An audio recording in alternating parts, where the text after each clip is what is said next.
5G. 5G. And the Indian Prime Minister Narendra Modi has officially launched 5G services in India. 1 अक्टूबर को India ने 5G का स्वागत किया, जिससे आने वाले महीनों में कई शहरों में 5G सर्विसेज शुरू हो जाएगी। और ये अब तक का सबसे बड़ा स्पेक्ट्रम ऑक्शन था, जिसमें सरकार को 1.5 ट्रिलियन रुपए तक के ऑफर मिले। खुद सरकार को भी इस बात से हैरानी हुई थी कि ये इतना बड़ा कैसे हो गया, क्योंकि डिपार्टमेंट ऑफ टेलीकॉम का एस्टिमेटेड आंकड़ा भी 1 ट्रिलियन रुपए का ही था। इससे पहले सरकार को 2015 में 1 ट्रिलियन रुपए का बिडिंग अमाउंट मिला था। कंपैरिजन के लिए बता दूं कि 1.5 ट्रिलियन रुपए, ये रकम लगभग 18.19 बिलियन डॉलर के बराबर होती है, जो जमैका और मॉरिशस जैसे देशों की जीडीपी से भी ज्यादा है। जी हाँ, तो अब सवाल ये उठता है कि इंडिया के सबसे बड़े टेलीकॉम जाइंट्स, इवन अडानी, जिसका इंडस्ट्री से कोई लेना देना नाता ही नहीं है, ये सारे कंपनीज क्यों इस 5G की रेस में हिस्सा लेना चाह रहे हैं? आखिरकार ऐसा क्या है इस 5G में जो घाटे में फंसे बिजनेसमैन भी इतना बड़ा रिस्क लेने को मजबूर हो गए? चलिए जानते हैं इस वीडियो में। हमेशा की तरह स्टार्टअप एनालिस्ट पर आपका स्वागत है, जहां हम बिजनेस, स्टार्टअप्स और एंटरप्रेन्योरशिप से जुड़े वीडियोस बनाते हैं। Telecom Giants.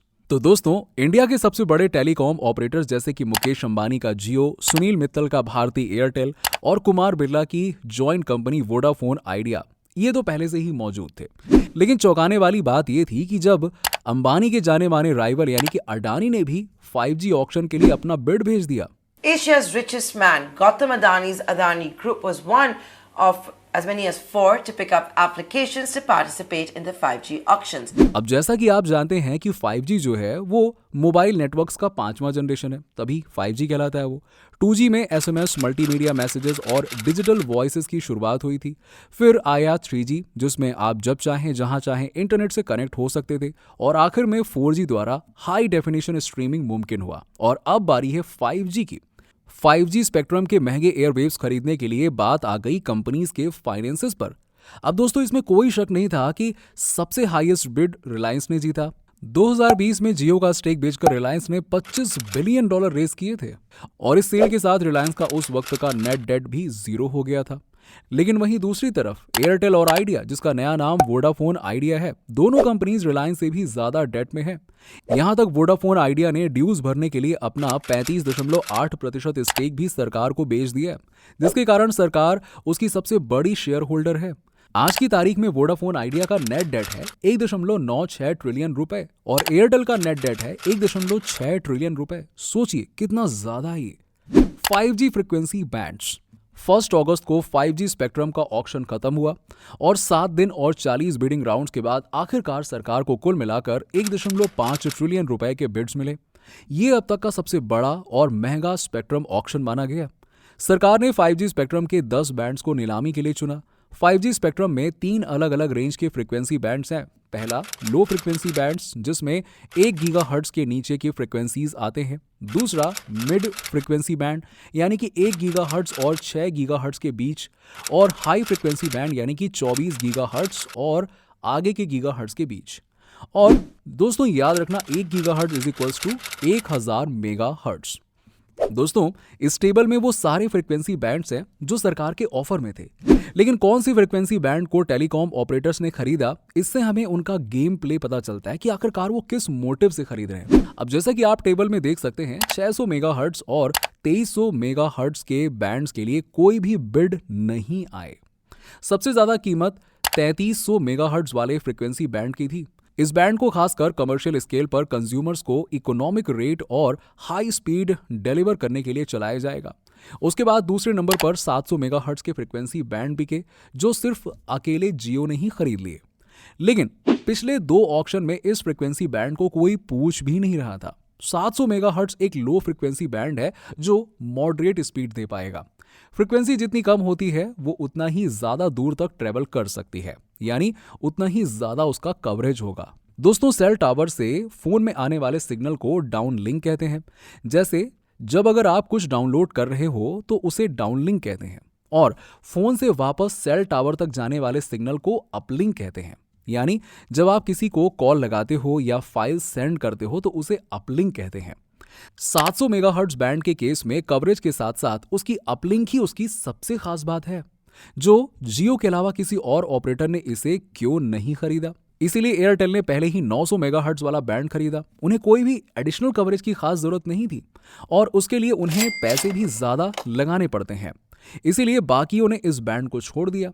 उसके बाद 26 गीगाहर्ट्ज के फ्रीक्वेंसी बैंड के लिए सारे ऑपरेटर्स ने लाइन लगा ली। अडानी ने इस अकेले बैंड के लिए तो 212 करोड़ रुपए खर्च किए।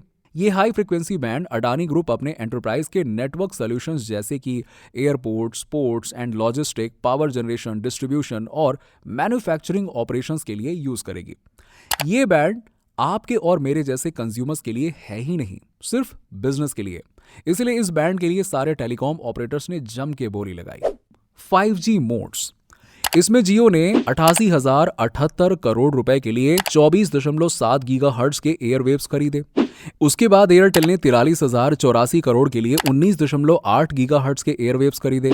आइडिया वोडाफोन ने 18,799 करोड़ के लिए सिर्फ 6.2 गीगाहर्ट्ज की एयरवेव्स खरीदी। और आखिरकार अडानी ने 212 करोड़ के एयरवेव्स अपने अडानी डेटा नेटवर्क्स के लिए खरीदे। ये सारे ऑपरेटर्स आने वाले 20 सालों में ये रकम सरकार को देंगे और इन 20 सालों में सरकार इन्हें इन एयरवेव्स का इस्तेमाल करने का हक देती है। अब टेलीकॉम ऑपरेटर्स 5G सर्विसेज को लाने के लिए अलग अलग तरीके और मोड्स पर अपना काम कर रहे हैं। 5G फीचर्स, कई लोग हैं जिन्हें लगता है कि 5G आने से ज्यादा क्या ही होगा, इंटरनेट की थोड़ी बहुत स्पीड बढ़ जाएगी, इसमें कौन सी बड़ी बात है। लेकिन असल में ये इंडिया के डिजिटल भविष्य की दौड़ है।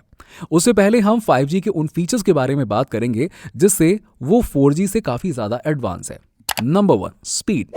जहां 4G की स्पीड 100 Mbps तक है, वहीं 5G peak data speed 10 Gbps तक है। Number 2, latency. लेटेंसी का दूसरा नाम समझ लो कि डिले है ये, यानी डेटा को पॉइंट ए से पॉइंट बी तक पहुंचने में कितना समय लगेगा। जितना कम समय लगेगा उतना ही यूजर एक्सपीरियंस और बढ़ेगा। जहां 4G की लेटेंसी करीबन 100 मिलीसेकंड है, 5G की लेटेंसी 1 मिलीसेकंड तक जाने की संभावना है। लेकिन इसके अलावा 5G में कुछ ऐसी शक्तियां हैं जिसके कारण टेलीकॉम ऑपरेटर 5G को लेकर इतने एक्साइटेड हैं। 5G में IoT यानी इंटरनेट ऑफ थिंग्स और क्लाउड इंफ्रास्ट्रक्चर का बहुत बड़ा हाथ है और इसके इम्प्लीमेंटेशन से ऑटोमोटिव और लॉजिस्टिक जैसे बिजनेसेस में बड़े पैमाने पर चीजें बदलने वाली हैं। इंटरनेट ऑफ थिंग्स से एक सिस्टम का हर पहलू एक दूसरे से जुड़ा रहेगा, जिससे उनकी ग्लोबल कनेक्टिविटी बनी रहेगी। एक एप्लीकेशन के लिए समझ लो कि एक सेल्फ ड्राइविंग कार है जो टेस्ला जैसी कंपनीज ऑलरेडी बना रही हैं, लेकिन 5G के द्वारा ये कार ट्रैफिक सिग्नल्स, आसपास चलने वाले लोग, गाड़ियां, इस डेटा का भी इस्तेमाल कर सकेगी। अगर कोई गाड़ी एक्सीडेंट में फंस जाए या एक्सीडेंट रोकने के लिए भी, तो ये वाकई में काम का होगा। यानी कि एक तरह से इंसानों के बिना ही पूरे सिस्टम से कनेक्टेड डिवाइस एक दूसरे से ही कनेक्टेड रहेंगे। अब आप समझ सकते हैं कि लेटेंसी का कम होना वाकई में क्यों जरूरी है, क्योंकि जब इतना ज्यादा डेटा ट्रांसमिट किया जाएगा उस सिस्टम का जल्द से जल्द रिस्पॉन्ड करना काफी ज्यादा जरूरी होगा। ग्लोबल स्टैंडर्ड्स, दोस्तों यूएस, चाइना और साउथ कोरिया जैसे मेजर इकोनॉमीज में 5G सर्विसेज कब से ही शुरू हो चुकी हैं। देखा जाए तो चाइना यूएस से भी आगे है, यहां तक कि उन्होंने एप्स और super high definition living streaming, remote manufacturing, virtual reality, robotic surgery arm जैसे क्रिटिकल इंडस्ट्रियल प्रोजेक्ट्स में भी इसका इस्तेमाल शुरू कर दिया। एक वक्त पर यूएस ने झूठा नाटक भी किया 5G होने का। जी हाँ, यूएस के टेलीकॉम कंपनी AT&T ने आईफोन्स में 5G का नकली लोगो भी लगाया था, जबकि वो असल में 4G LTE नेटवर्क ही था। करीबन एक साल पहले यूएस और चाइना के बीच में जंग छिड़ गई थी 5G को लेकर। अगर मेजर इकोनॉमीज की बात करें तो इंडिया 5G के रेस में काफी पीछे है। वाकई में इसकी कई वजह है, लेकिन उनमें से एक है 2020 का गलवान वैली क्लैश। जी हाँ, जून 2020 में गलवान वैली में चाइना और इंडिया के बीच में झड़प हुई थी, जिसके बाद चाइना से आने वाले माल पर सरकार ने बैन लगाना चाहा। वैसे देखा जाए तो ये बैन उतना सफल नहीं रहा, लेकिन उसके बाद चाइना के प्राइवेसी और सिक्योरिटी इश्यूज पर भी संदेह होने लगा। इसीलिए चाइनीज इक्विपमेंट्स को एक तरह से टाल ही दिया गया। इसीलिए ऑपरेटर्स ने वावे को, जो कि चाइना का सबसे बड़ा टेलीकम्युनिकेशन इक्विपमेंट मैन्युफैक्चरर है, उसकी जगह सैमसंग, नोकिया और एरिक्सन जैसे दूसरे वेंडर्स को चुना, जिससे कीमत और बढ़ गई। इसीलिए इतनी बड़ी इकोनॉमी होने के बावजूद इंडिया में 5G को आने में थोड़ा देर हो चुकी है। अब देखना यह है कि क्या 5G को उसी तरह से लोग अपनाएंगे जिस तरह से 4G को अपनाया था। क्या ये सच में इतना बड़ा रेवोल्यूशन होगा? 5G सर्विसेज का आगमन तो हो चुका है, लेकिन ये फेज वाइज होगा। तो सभी यूजर्स को तुरंत 5G का ऑप्शन नहीं मिलेगा। 5G को पैन इंडिया लाने में टेलीकॉम ऑपरेटर्स को कम से कम 2 साल लगेंगे।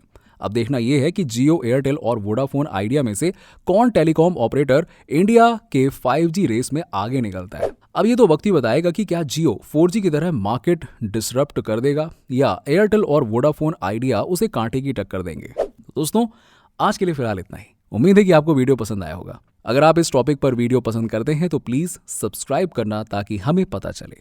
मिलते हैं आपसे अगले वीडियो में।